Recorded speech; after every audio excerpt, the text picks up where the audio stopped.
I just found out that my life for the past 15 years has been built on a foundation of lies. The financial struggles I endured, the opportunities I missed, and the constant feeling of being second best were all orchestrated by my own mother. She didn't just favor my brother, she actively stole my future to hand it to him on a silver platter. I'm writing this here because I can't say it out loud to anyone I know.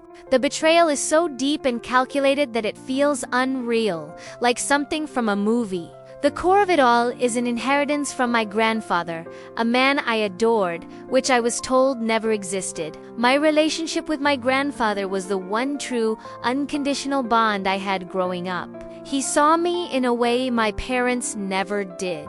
While they were busy celebrating every minor achievement of my brother, David, my grandfather was the one who noticed my report cards, who asked about my art, who listened to my dreams. He understood my quiet nature and never tried to make me into the loud, outgoing person my brother was. He was my safe space, a quiet harbor in a family that always felt like a competition I was destined to lose, especially when it came to financial or material attention. The favoritism was always blatant and always framed in financial terms. When David wanted the newest video game console, it appeared for his birthday. When I wanted a new set of professional art pencils, I was told to get a part-time job to learn the value of $1. When he turned 16, a used car was waiting in the driveway for him, paid for in cash. When I turned 16, I was given a bus pass and a lecture on the importance of saving for my own vehicle.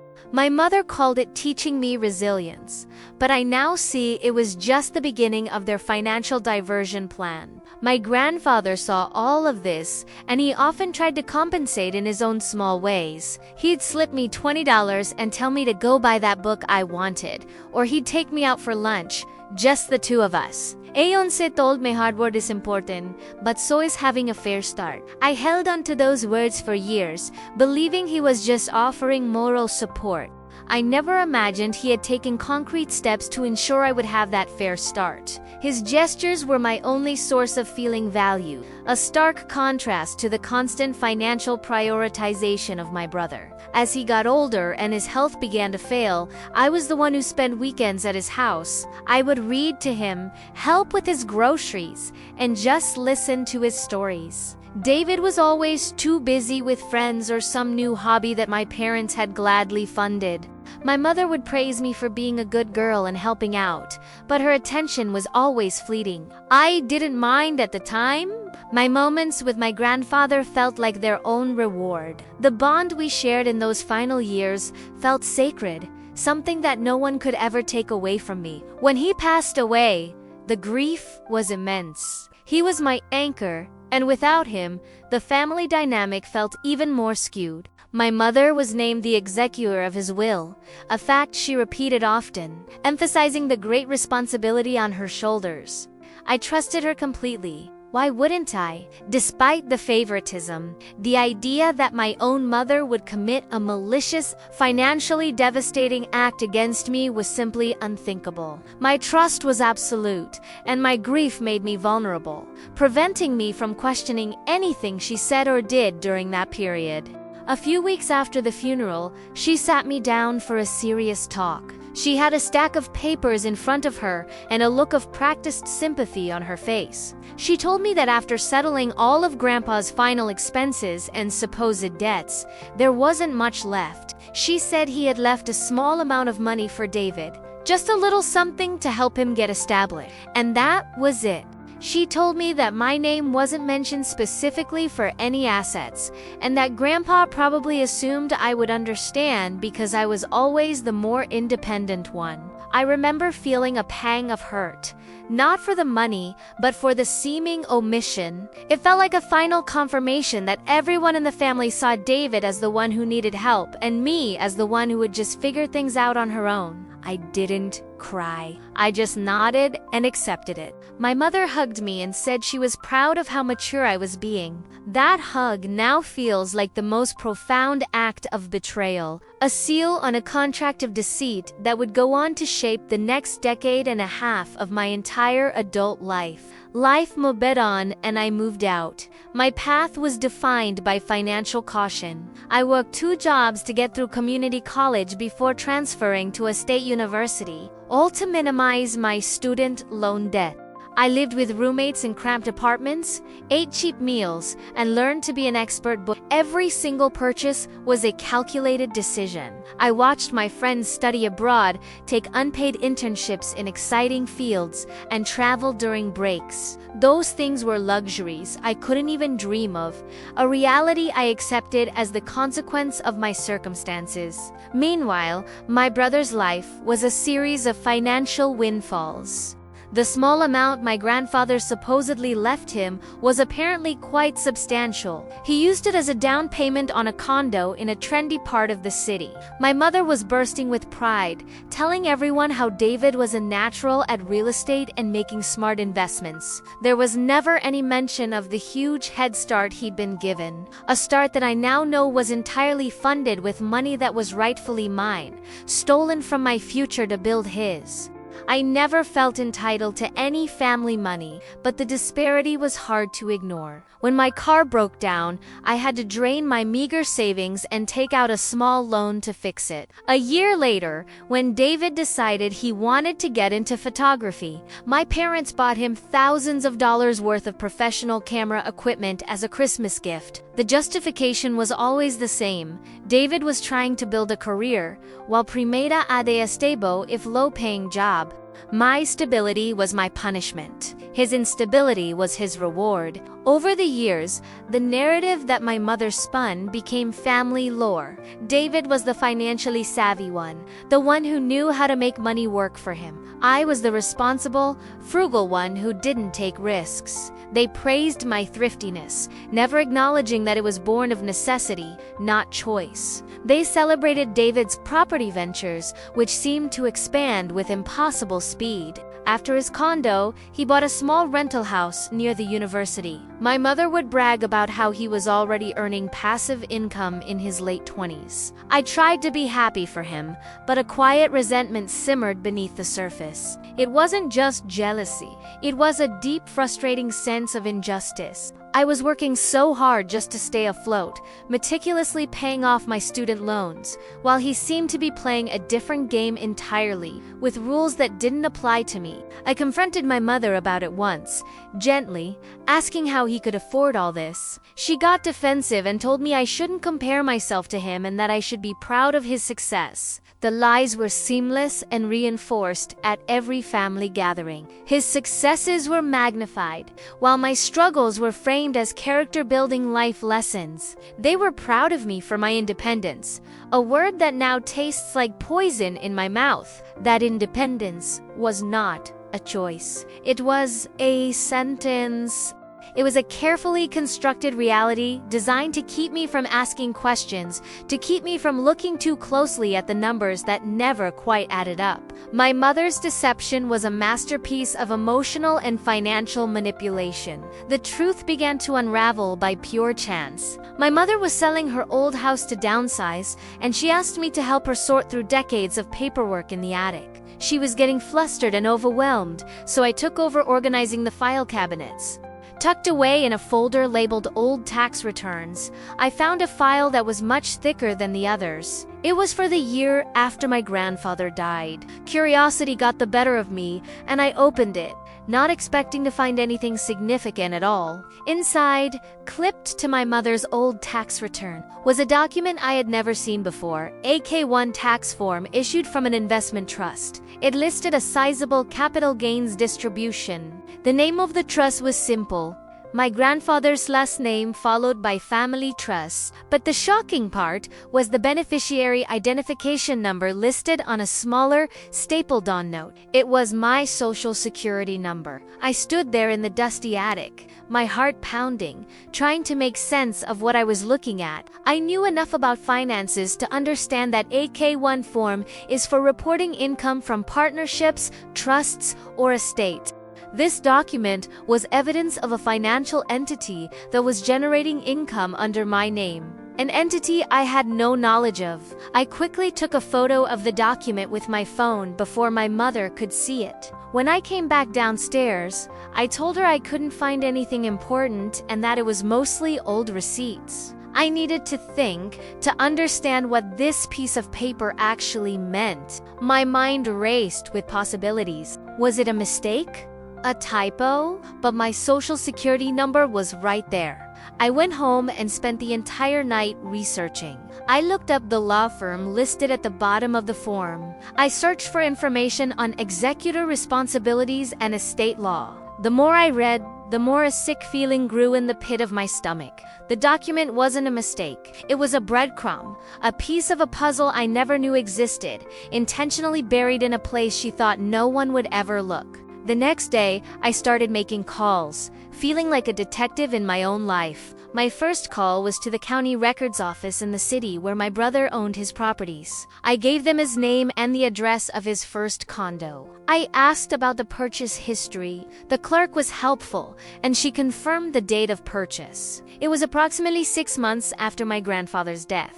She also confirmed the sale price, a number that would have been impossible for him to afford on his own. I then did something that made my hands tremble. I called the law firm that had handled my grandfather's estate. I explained that I was his granddaughter and that I was trying to get my own financial records in order. I asked if they would be able to provide me with a copy of the will for my personal files. The paralegal who answered was hesitant at first, citing client confidentiality, but after I provided enough personal information to prove my identity, she said she would look into it and call me back. The wait for that call was agonizing. For 2 days, I barely slept. I replayed every conversation with my mother about money, every instance of her praising David's financial genius. The pieces were clicking into place, forming a picture of betrayal so vast it was hard to comprehend. I thought about the car I couldn't afford, the vacation I never took, the constant stress of living paycheck to paycheck. All of it, a direct consequence of a decision my mother made in secret. When the law firm called back, they agreed to send me the documents. A week later, a thick envelope arrived. I sat at my kitchen table and opened it with shaking hands. Inside was a copy of my grandfather's last will and testament, along with the formation documents for the trust. And there it was, in black and white, an entire section dedicated to me. He had left me his entire investment portfolio to be placed in a trust managed by my mother until my 30th birthday, with clear instructions for her to act in my best interest. The amount was staggering. It wasn't just a small sum. It was life-changing money. It was enough to have paid for my entire education, to have bought a house, to have started a business, to have lived without the crushing weight of financial anxiety that had been my constant companion. Had done Italiano. My grandfather had seen the inequality and had taken a definitive step to give me the fair start he always talked about. He had tried to protect me, to provide for me, and my mother had undone it all. The trust documents showed a single, massive withdrawal made by the trustee, my mother, about 5 months after his death. The amount matched, almost to the dollar, the purchase price of my brother's first condo. It was all there. The paper trail was undeniable. She had liquidated the entire fund, my entire inheritance, and had simply given it to my brother.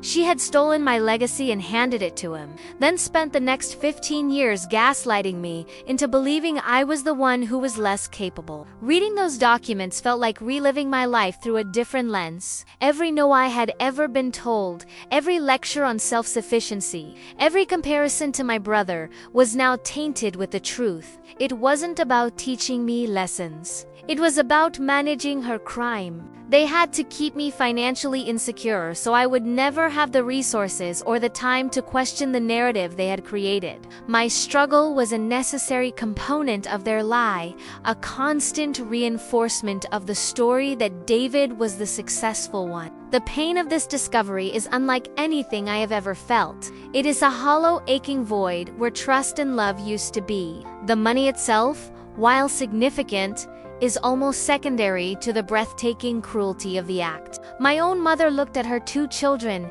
and decided that one deserved a future of ease and opportunity, while the other deserved a future of struggle and hardship. She made a conscious choice to defraud me for the benefit of my brother, and she did it without flinching. I think about my grandfather, and my heart breaks all over again. He went to his grave believing he had secured my future, that he had finally leveled the playing field for the granddaughter he trusted his daughter to carry out his final wishes, and she betrayed not only me, but him as well. She dishonored his memory in the most profound way possible, turning his act of love into a tool for her own preferential treatment and deceit.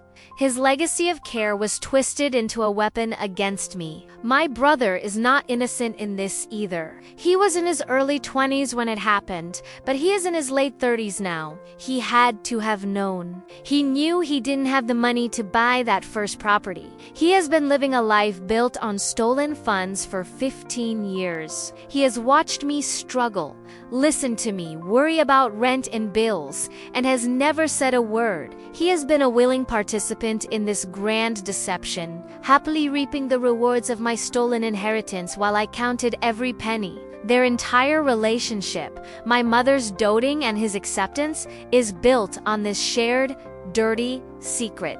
All his success is fraudulent. The properties he owns, the passive income he earns, all of it belongs to me. It's the fruit of a poisoned tree, and they have been harvesting it together for years. They have presented themselves to the world, to our family, as a success story, when in reality, they are nothing but thieves who stole from their own blood. I have not confronted them yet.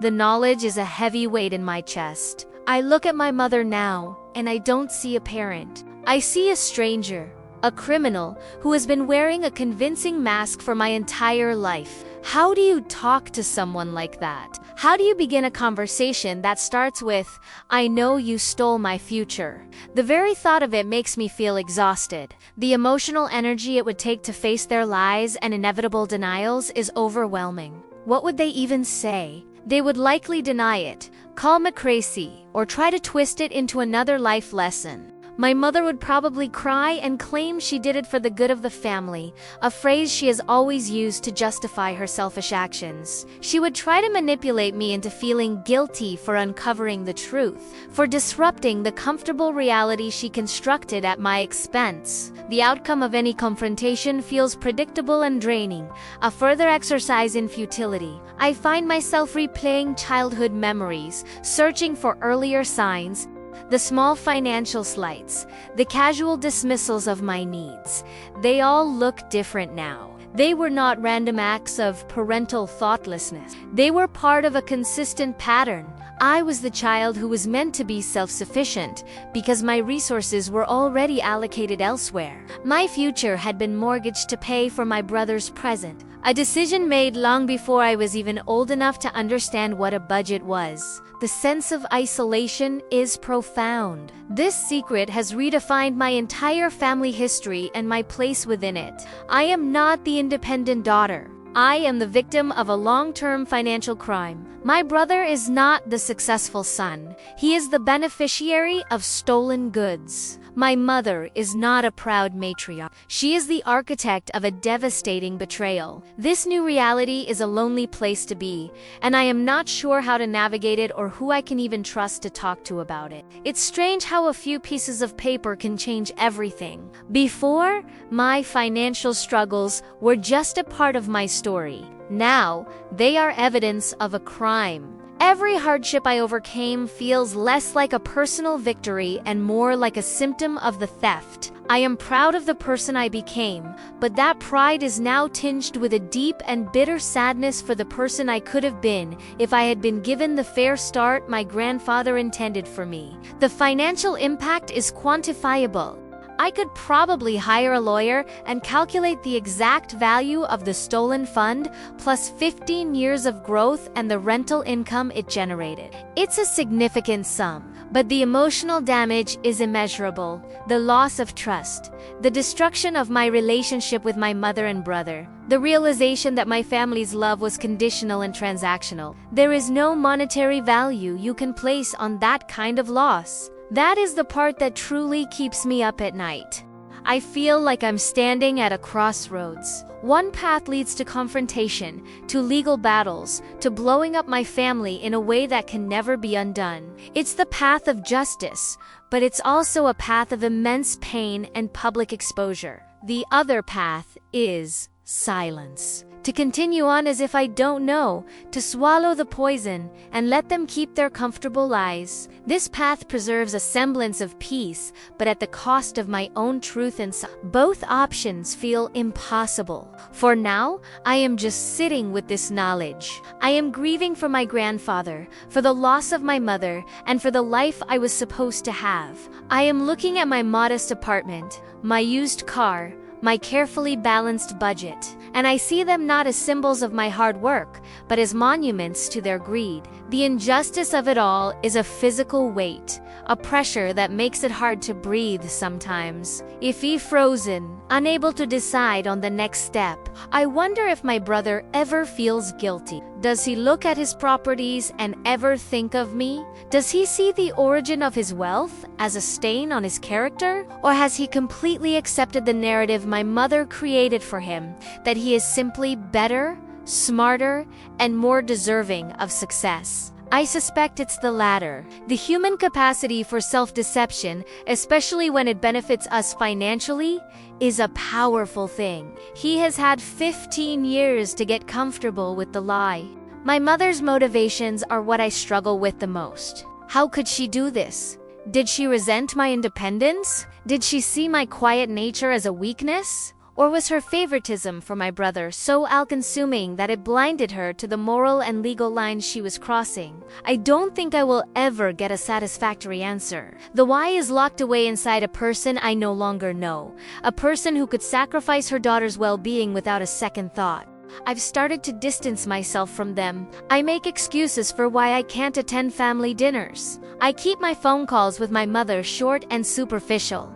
It's a form of being around them feels like acting in a play where I'm the only one who has read the secret, tragic final act. I look at their faces and see the lie, and I don't have the strength to pretend that I don't. The charade has become too much to bear. The inheritance was more than just money. It was my grandfather's final act of love and validation. It was his way of telling me, I see you, I value you, and I want you to have a life of security and choice. Be stealing yeet. My mother didn't just steal assets. She stole that final message from him. She erased his last words to me and replaced them with her own narrative of my unworthiness. That is the part that feels utterly unforgivable. I'm thinking about seeking legal advice, just to understand my options. I don't know if the statute of limitations has passed or if there's any recourse after all this time. Part of me wants to see them held accountable, to have the truth brought into the light. Another part of me dreads the process, the emotional toll of a legal fight against my own family. It feels like choosing between two different kinds of personal destruction. This forum post is my first step toward breaking the silence, even if it's anonymously. Just writing it all down, putting the sequence of events into words, makes it feel more real. It validates my anger and my grief. It's a way of saying that what happened was not okay, that it was a profound injustice, and that my feelings about it are legitimate. I'm not just being sensitive or jealous, as my mother would surely claim. I am a victim of a calculated, long-term fraud. The future feels incredibly uncertain. If I pursue this, my family will be shattered. If I don't, I will have to live with this secret, and it will likely curdle into a bitterness that poisons the rest of my life. There is no easy answer, no path that leads back to the naive peace I had before I opened that file in the attic. My innocence is gone, replaced by a harsh and painful clarity about the people I am related to by blood. I often wonder what my life would have looked like. Would I have pursued my art more seriously? Would I have traveled? Would I have started a family sooner? Without the constant worry about financial stability, I will never know. And that is a unique kind of grief. Grieving not just for what I lost, but for the person I never had the chance to become. My mother and brother didn't just steal my money. They stole all of my alternative life paths. The rental properties my brother owns are the physical manifestation of my inheritance. They are tangible assets bought with my stolen future. Every rent check he collects is money that should have been mine. The income that has allowed him to live a life of ease is income generated by my grandfather's hard work and foresight. He is not a landlord. He is a keeper of stolen goods. That is the truth, no matter what narrative my mother has spun for him. Sometimes I fantasize about confronting them with the paperwork in my hand. I imagine the looks on their faces when they realize I know everything. I picture the sputtering denials, the frantic attempts to justify their actions. But the satisfaction of that moment feels hollow. It wouldn't give me back the last 15 years. It wouldn't undo the nights I spent worrying about bills. It wouldn't heal the deep wound of knowing my own mother valued me so little. My perspective on family has been permanently altered. I used to believe that family was a safety net, that blood was thicker than water. Now I know that a family can also be the ones who hold you down, who clip your wings for the benefit of another. It's a cynical and painful lesson to learn, and it has made me wary of trust in a way I never was before. The betrayal has left a scar that I will carry with me forever, a constant reminder of their deception. The immediate question I face is what to do next. Do I gather more evidence? Do I consult a lawyer? Do I send them a letter, laying out everything I know? Or do I simply walk away, sever ties completely, and try to build a life for myself far from their toxic influence? Every option feels both right and wrong at the same time. The confusion is paralyzing, leaving me stuck in this state of quiet, simmering rage and profound sadness. I've lost more than just an inheritance. I've lost my mother and my brother. The people I thought they don't exist. They were characters in a story, and I have now discovered the story was a lie. I am mourning the loss of a family that was, in reality, just an illusion. The truth is, I have been effectively on my own for a very long time. I just didn't know it until now. That realization is perhaps the most painful part of this entire ordeal. My grandfather's memory is the one thing I am trying to protect. I refuse to let their greed tarnish my love for him. I hold on to the moments we shared, the wisdom he imparted, and the feeling of being truly seen and valued by him. His love was real, and his intentions were pure. He is the one true north in this whole twisted mess. They betrayed him as much as they betrayed me, and I will not let them erase the truth of his love for me. For anyone reading this, I suppose I'm looking for advice, or maybe just validation. Has anyone else experienced a financial betrayal this deep from their own family? How do you recover from it? How do you choose a path forward when every option seems to lead to more pain? The financial loss is one thing, but the emotional wreckage feels impossible to navigate. I feel completely adrift, with no map and no compass to guide me. The core of my dilemma is this: how do you hold people accountable when doing so will destroy the very concept of family you grew up with? And how do you not hold them accountable without sacrificing your own sense of justice?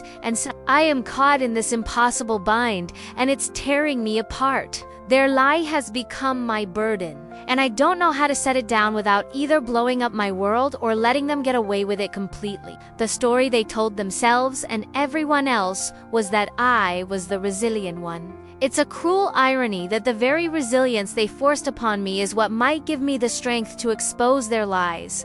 They underestimated me. They assumed their secret was safe forever, buried under years of gaslighting and financial control. They never imagined that a single, stray piece of paper in an old file could bring their entire house of cards crashing down around them. So, This is my story. The story of a daughter whose mother stole her inheritance to give it to her son. It's a story about greed, favoritism, and the devastating consequences of a long-held secret. I am still processing the full scope of it, still trying to understand how I will move forward from here. The path ahead is unclear, and for the first time in my life, one feels completely and utterly lost, with no one in my family I can turn to for guidance or support.